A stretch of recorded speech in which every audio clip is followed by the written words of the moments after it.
Now, I know there are a whole lot of y'all who are watching who have big plans for your lifestyle and big plans for the business that you started and big plans for your relationship. You have big plans for everything. But what have you done to actually contribute to executing those plans? My life started improving when I became a doer.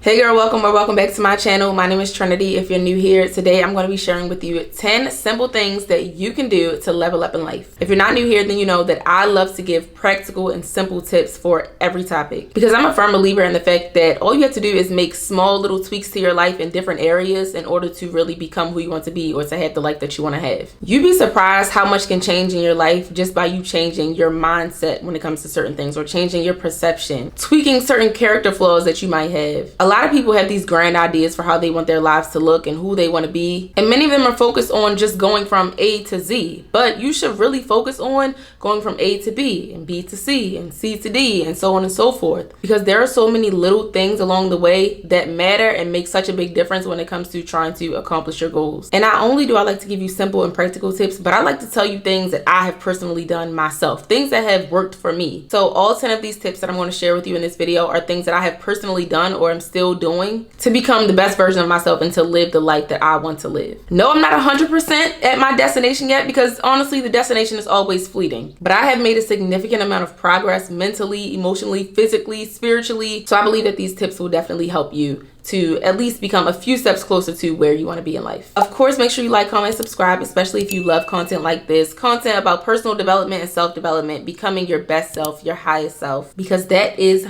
my specialty and all the girls love it here. So without further ado, let's get right into the video. Thank you so much, Skillshare, for sponsoring today's video. Skillshare is the largest online learning community for creatives. They offer thousands of classes led by industry experts across film, illustration, photography, which many of you may have already heard, but they also have classes on productivity, personal development, and finance, all of which are important when leveling up in life.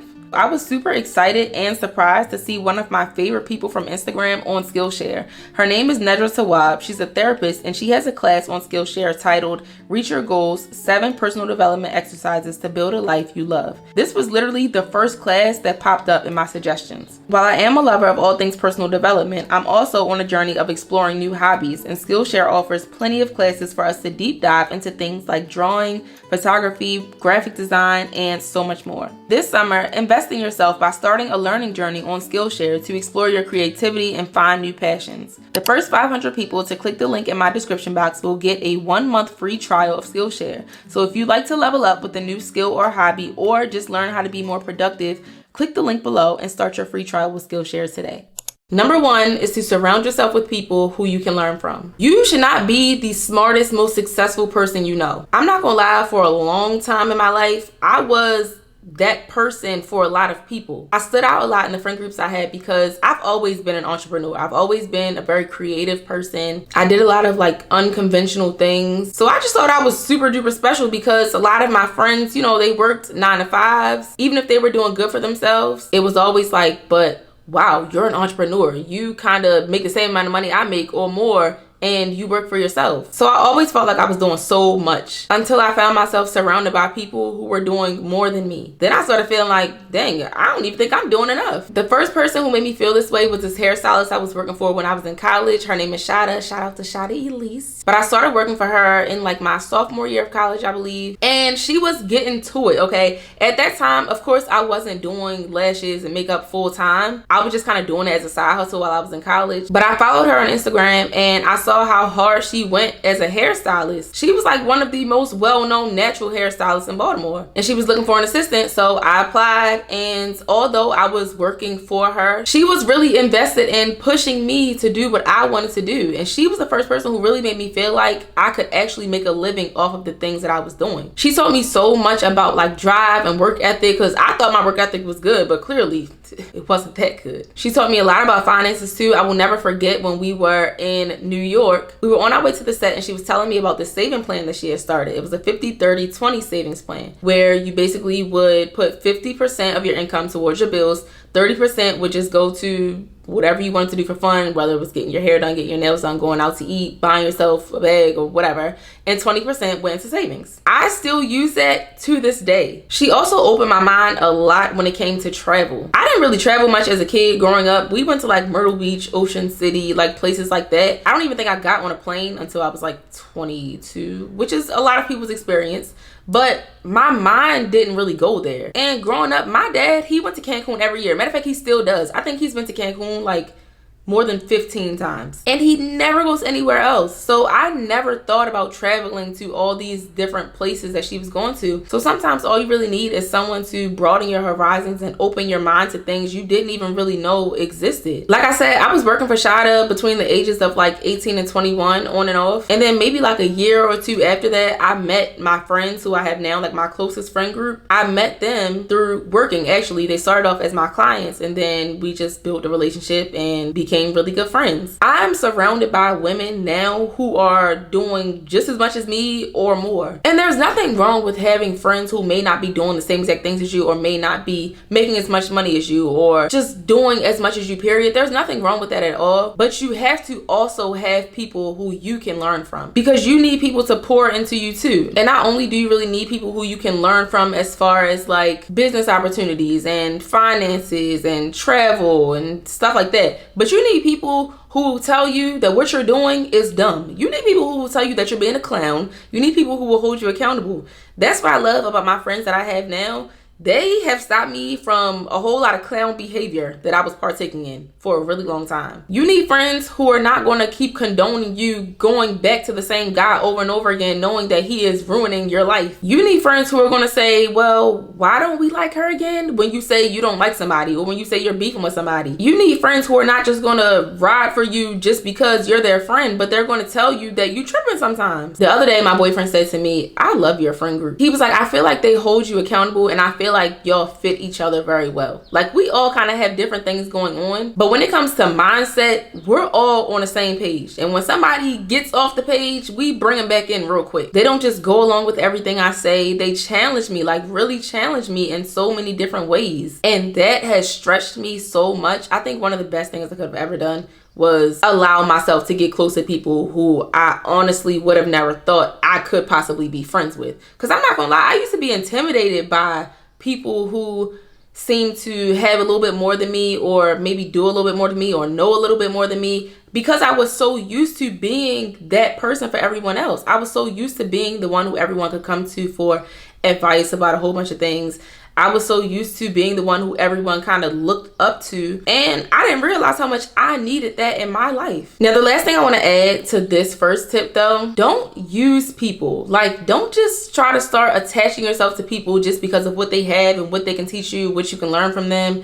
Don't do that, because people can tell when they're being used. My friend group that I have now, we became friends organically. Like I said, they started off as my client. Well, Sydney started off as my hairstylist, but she was actually all of our hairstylists. When they would come in for their appointments, we would talk, we would have good conversation, we would laugh, and then we just started hanging out little by little, and then eventually we all got really close. That was organic. So don't be so caught up on what you can get out of a friendship with someone. That's why a lot of friendships fail, because a lot of the time they're one-sided. There's usually one person who does a lot of taking in the friendship, and they don't really have anything to offer. So moving on to number 2, always be a student of life and always be willing to change and grow. That's kind of two things, but they go hand in hand. Now, when I say always be a student of life, I mean, understand the fact that almost every moment is a teachable moment. There's always something to learn from whatever you're experiencing in life. One of my favorite things about myself is the fact that I analyze everything, and I always ask myself, what can I learn from this? What is this supposed to teach me? How can I grow from this? What do I need to change in this moment in order to get better? What can I do to change? I'm not always waiting for somebody else to do something to make my situation better. I'm not always waiting for an apology, not always waiting for sympathy. No, I'm focused on what I can do to make any situation better. Because at the end of the day, the only person you can control is you. There's always something for you to do. There's always something about you that can be fixed, that can be changed. There's always room for you to grow. You are not perfect. I don't care how much money you have. I don't care how great of a career you have. I don't care how great of a man you have.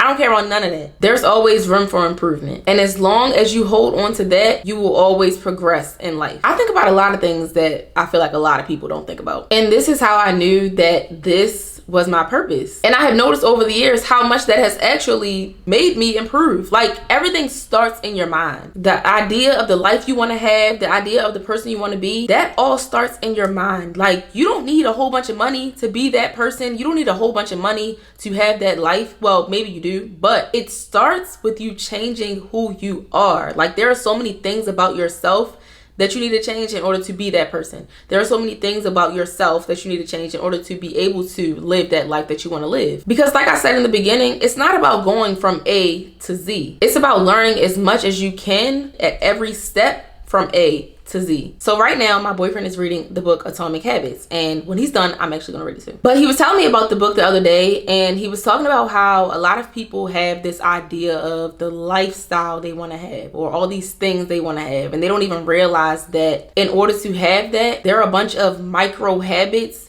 that you need to form along the way, or habits that you need to break. You cannot change your whole entire lifestyle in a day. You probably can't change it in a week, honestly, because there are so many things that tie into a lifestyle that you cannot change in a day. You cannot change your whole entire mindset in a day. You cannot change your whole personality in a day. You're going to fail. So you need to figure out what small changes you need to make and focus on one thing at a time. It doesn't even have to be one thing at a time. It can be two things at a time, because like I said, there are so many things that go into it. So yeah, I say all that to say that life is always trying to teach you something, and you have to be willing to learn, because if you don't learn the lessons, you will not progress. You'll keep recycling the same experiences over and over again, and you'll feel like you're just not getting anywhere. My next tip is to figure out what you want out of life. Be very clear and be very detailed. This is something that has really changed my life. I used to be the type of person who was really just coasting through life. The old me would not even be able to believe that I'm saying this right now, because I used to think I had it all together. I used to think I knew exactly what I wanted. I thought I knew what I wanted out of a career. I thought I knew how much money I wanted to make. I thought I knew what I wanted when it came to relationships, but I really didn't know. Like, I had a little bit of an idea, but I wasn't very clear on it, and I wasn't detailed about the type of life I wanted to live and the type of person I wanted to be. I wasn't detailed about the type of man I wanted to be with. I was kind of just coasting, and I think a lot of people can relate to that, but it's important for you to change that before anything else, so that you know what steps you need to take in order to get to what you actually want. Like, first off, don't underestimate the power of a vision board. I used to think vision boards were just like, blah, like it's just a piece of paper with a bunch of pictures on it. I didn't really take vision boards seriously. Like, whenever people would have vision board parties, I would just cut pictures out of magazines, pictures that just looked nice. But was I really clear on whether or not I wanted those things? No. It was just what looked nice in the moment. I never really sat down and really thought about what I wanted out of life. But once I started doing that, once I took out a pen and a piece of paper and really wrote down everything I really wanted, like without limitation, my life started to change like crazy. Because then I was able to be intentional about everything I did. You can't be intentional if you're not aiming at anything in particular. And that's why I say, when you don't have a vision for your relationship, when you don't have a vision for your career, when you don't have a vision for your finances, when you don't have a vision for your life in general or who you want to be, you'll go through life aimlessly, just praying that something sticks. That's not going to get you anywhere, because you're not able to be intentional like that. When you really decide what you want out of life and how each thing looks for you in your mind, you can start moving towards those things. I've been a lash tech for 7 years now, full-time. I think 6 or 7 years full-time. And up until I had my son, I was not thinking about what I was going to do after I was done with doing lashes, because I never thought I was going to be done with lashes. Like, I just never thought about a time where I wouldn't be doing lashes. I was fine with how much money I was making. And although it was a good amount of money, I was thinking small. Now that I think about it, that should have never been my end all be all. I used to kind of just coast in my relationships too. I didn't know exactly what I wanted out of a man and out of a relationship. So I could never really require much out of anyone, because I didn't know exactly what I wanted. So I went through this single period where I decided to become really clear on my standards and my preferences. And we're going to skip to the next one, because that's actually another one of my points. My next tip is to get your standards and your preferences in check. Now, I decided to throw this one in there because who you date And who you end up in relationships with will impact your life in more ways than you think. Dating the wrong person can set you back so many years. When I started dating better, my life improved, because your dating life will spill over into everything else in your life. Although I thought I had a bunch of standards, I didn't have no standards. I mean, I had a few. I had a whole bunch of preferences that I thought were standards, but they were not standards because I was not standing on them. I wasn't really holding them as a requirement when I was dating. Like, I would say, oh, I don't like smokers, but if I met a guy who I really liked who smoked weed, I was going along with it. Wasn't a deal breaker no more. So like I said, one day I sat down and I wrote out everything I want in a partner. Everything I need in a partner. The standards are the things that you need, the things that you are not wavering on, and the preferences are the things you would like to have, but you don't necessarily need them. Like, you can prefer to date someone who's 6 feet, but you don't need to date somebody who's 6 feet. You can prefer to date a light-skinned man, but you don't need him to be light-skinned. When you get clear on your standards and your preferences, you won't be tripping over men who don't even really make a difference. You won't be investing time in men who you shouldn't even be going anywhere with. It'll save you a whole lot of time. It'll save you a whole lot of emotional trauma. Trust me. I know so many women who started out up here and eventually ended up down here just because of the guys they chose to date. You gotta stand on what you say. Stop letting people slip through the cracks. If they're not it, then they not it. You want what you want for a reason. You require what you require for a reason. There's a reason why certain traits are important to you. I think the problem is a lot of y'all be getting real invested in the beginning when you barely even know this person. Why are you letting somebody slide who you don't even know? Number 5, stop worrying so much about everyone else. Some of y'all can't move or progress in life because you're so worried about what everyone else is doing. And there are 2 sides to this. You may be the type of person who is so worried about other people, so you're just watching what everyone else is doing and you're more of a watcher than a doer. Like, you sit and scroll on social media all day long and just watch everyone else live their lives, but you refuse to do anything in your own. Stop spending so much time scrolling and start doing. You see everybody traveling, go travel. You see everybody starting businesses, start a business if you want to. I'm not telling you to do it if that's not in your plans, but don't be a people watcher, someone who has more interest in the lives of other people than their own life. So you may be that person, or you may be the person who's so worried about everyone else in the sense of comparison. You're constantly comparing yourself to everyone you see. This is an old saying, but it's true. Comparison is a thief of joy. As long as you are comparing yourself to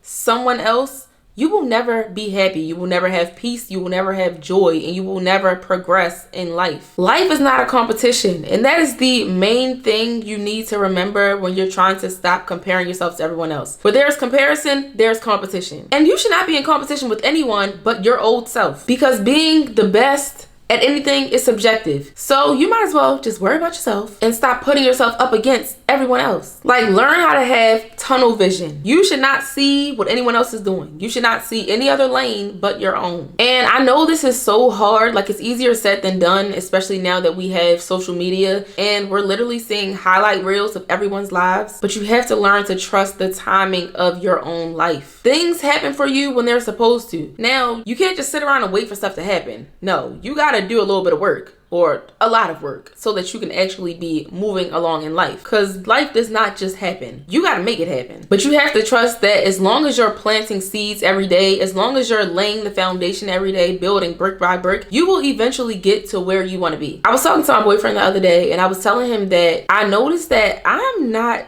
one of those people who dwells on like, oh, I said I would be here by this point and I'm not there yet. Like, I know there are a lot of women who feel like they have to be married by a certain age and have kids by a certain age. Now, the kids thing, I understand. But like the marriage thing or just having your life completely together, I don't really fall victim to that. And I think that's because I've always known what my purpose was, and I've pretty much just been going through a bunch of different avenues to fulfill that purpose. And over the last maybe 2 years, I've become really clear on what I want my life to look like at some point. And ever since I became clear on that, I've been being very intentional with everything I do in life so that I can eventually get there. So I feel like as long as I'm on the path to get there, that's all that matters. I don't have any goals that I'm not currently working toward in some way. So I don't dwell on the fact that I'm not there, because I know I'm on my way. And I also know that I'm putting my best foot forward 90% of the time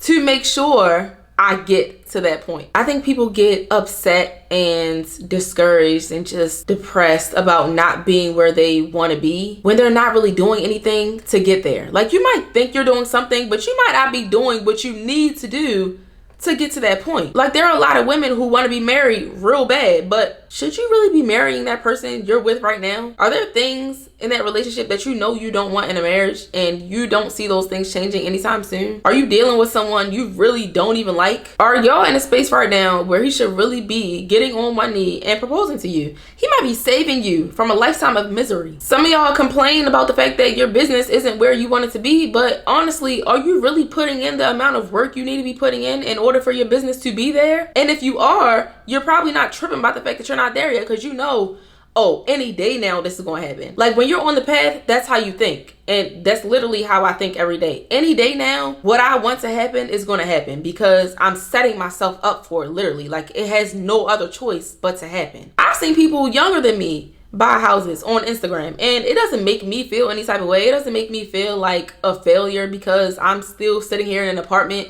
and probably won't buy a house for the next 2 years at least. No, I'm happy for those people, and it motivates me. It makes me say, wow, I know that if it happened for them, it can happen for me. So I know eventually it's going to happen. Stop worrying so much about what everyone else is doing and figure out what you got to do to get to where you want to be. My next tip is to start executing. A lot of people have plans. So plans is not the issue. A lot of people have bright ideas. Anybody can come up with a bright idea, but it takes a lot to actually execute and bring those ideas to life. Now, I know there are a whole lot of y'all who are watching who have big plans for your lifestyle and big plans for the business that you started and big plans for your relationship and your marriage, the family that you want. You have big plans for everything. But what have you done to actually contribute to executing those plans? My life started improving when I became a doer. When I became clear on what I wanted out of life, and I started intentionally doing things to make sure I got there, my life started improving. There's no way you're going to get the life you want by sitting still doing nothing and just having a whole bunch of plans. A dream is nothing. Goals and dreams are nothing without execution. They're literally just thoughts. Like I said, anyone can have a dream. Anyone can have a goal, but you have to actually be a doer. You're stuck because your ideas are stuck in your head. You're stuck because all those trips and travel plans you have are stuck in your group chat. You're stuck because your goals never make it off of your vision board. I know so many of y'all probably have made vision boards over and over and over again and got to December 31st of that year and said, what the heck did I do? Because nothing on this vision board got done. And that's because you had these bright ideas, but you never actually created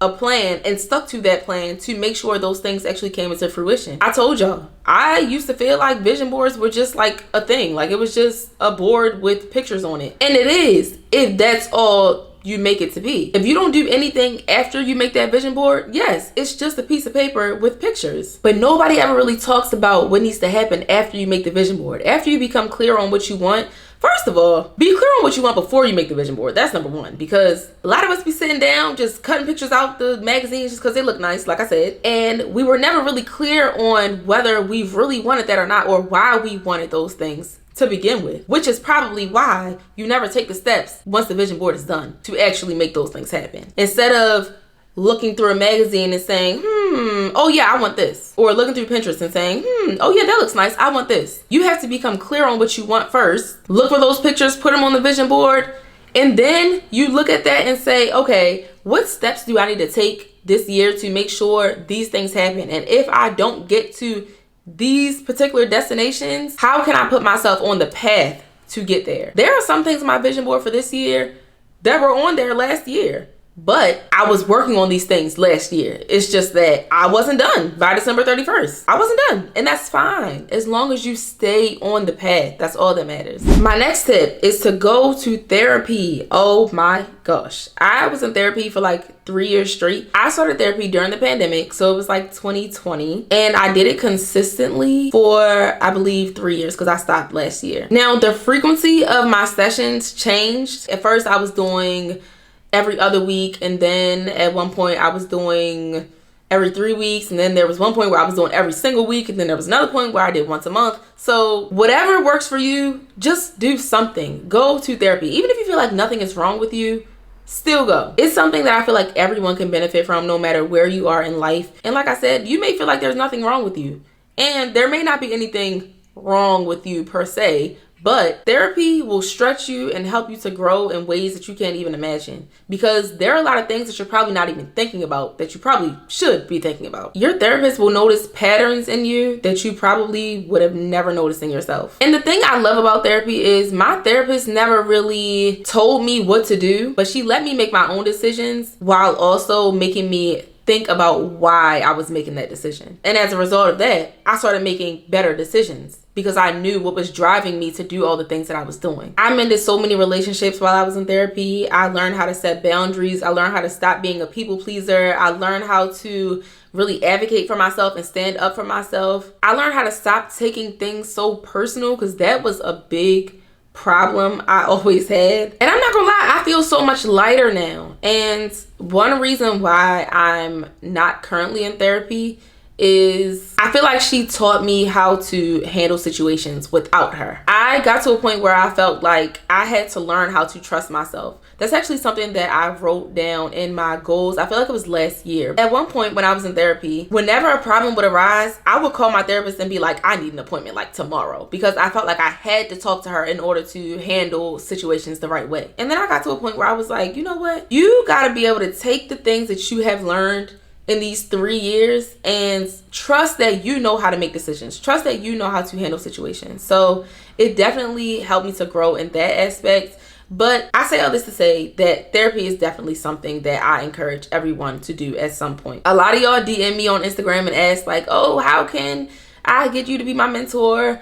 How can I have sessions with you where we talk one-on-one? And honestly, based on a lot of the scenarios y'all have sent me, a lot of y'all need therapists, and I'm not a therapist. There may be a few of y'all who feel like you don't need therapy because you can talk to your homegirls about your problems, or you can talk to your mom or your dad or your sisters, brothers, whoever. But I'm telling you now, there's nothing like a licensed professional. My next tip is to invest in experiences. I spoke briefly about how the hairstylist I was working for really introduced me to a new world when it came to travel. She was a person who introduced me to fine dining, because growing up, a nice restaurant to me was like Cheesecake Factory, until one day she took me out for my birthday and we went to this restaurant called Claudia's in DC, and I was looking at the prices on the menu like, oh, girl, who's paying for this? Now don't get me wrong, Cheesecake Factory is nice, but that's not really fine dining to me anymore. And it wasn't that my parents didn't have money. I just think my parents weren't really thinking about experiences. Because like I said, my dad has gone to Cancun like 15 times and I don't think he's ever been anywhere else. I don't think he really thinks too hard about experiences and being able to experience a lot of different things in life. So she introduced me to that. She took me to that nice restaurant, and then